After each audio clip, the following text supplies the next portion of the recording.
Alright guys, so we'll also take a look at playing the D progression of chords. Now the D progression, not terribly too common in a lot of the songs that you'll come across, but it's nice when you start playing with somebody and that you'll get the ability to have somebody play down here playing the G shape, which is maybe what people are a little bit more comfortable with, and then you can play, when you have a capo the 5th fret, and so you'd be playing the D kind of in this position at the 7th fret.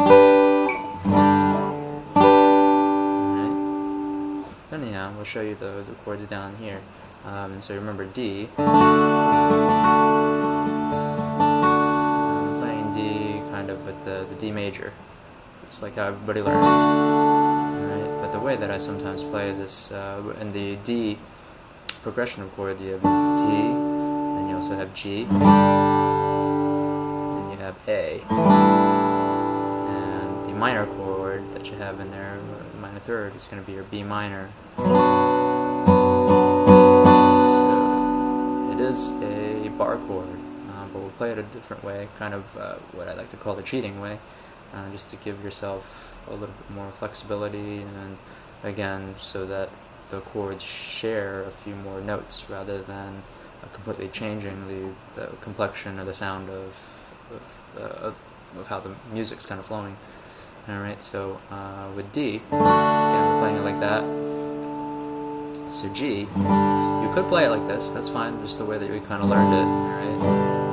Or, what I tend to do with this one, and usually with my D, if I'm playing the D shape, I'm lifting up my middle finger. I don't have my middle finger playing this note here. Oops, sorry.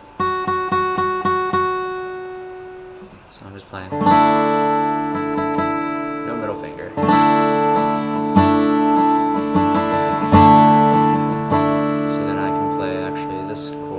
This is actually G. So now I'm not changing anything here. I'm keeping these fingers exactly the same as I have for the D, and I'm just adding again middle finger onto 3rd fret here. Alright. So I get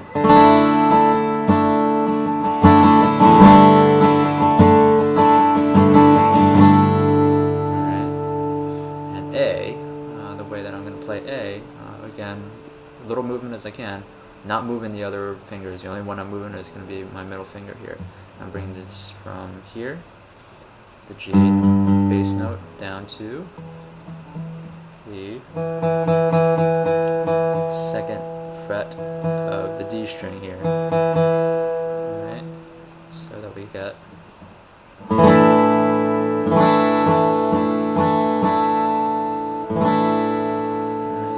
that's going from this G, just moving it here to here, that's it. So we get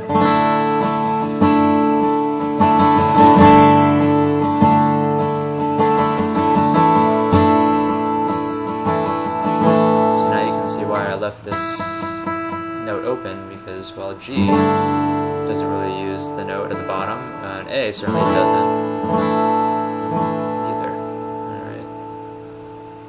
So now for B minor, B minor is this this bar chord here on the 2nd fret. I'm going to learn it a little bit differently, but if you're interested in looking up how to do it, you have to bar the entire 2nd fret. So a little bit of a difficult thing if you're just first starting out. You might not have the finger strength to do it. Alright. But if you see this shape right here, this that I have right here, this is exactly the same as the A minor, so this is really a form of how you recognize what they call the caged shapes.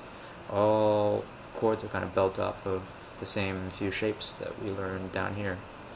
Alright, so again, we have this B minor shape here, you just have to slap on this. The bar chord just helps it move up the neck, because technically if I play B minor here, this one's actually C sharp minor. I'm using the exact same shape, not even changing anything. But the concept of barring is that you're replacing this thing right here. This is the nut. This is where things kind of reset. Alright? So in that sense, this is exactly the same as A minor.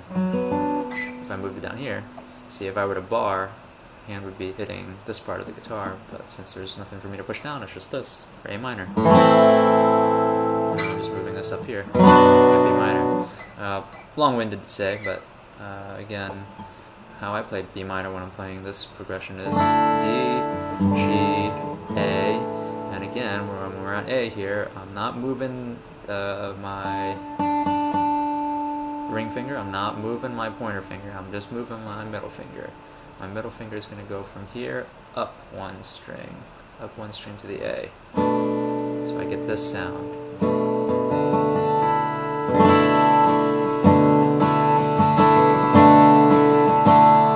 Alright, so I get that again. Now it's not quite as disruptive as if I were to throw this in, because you get...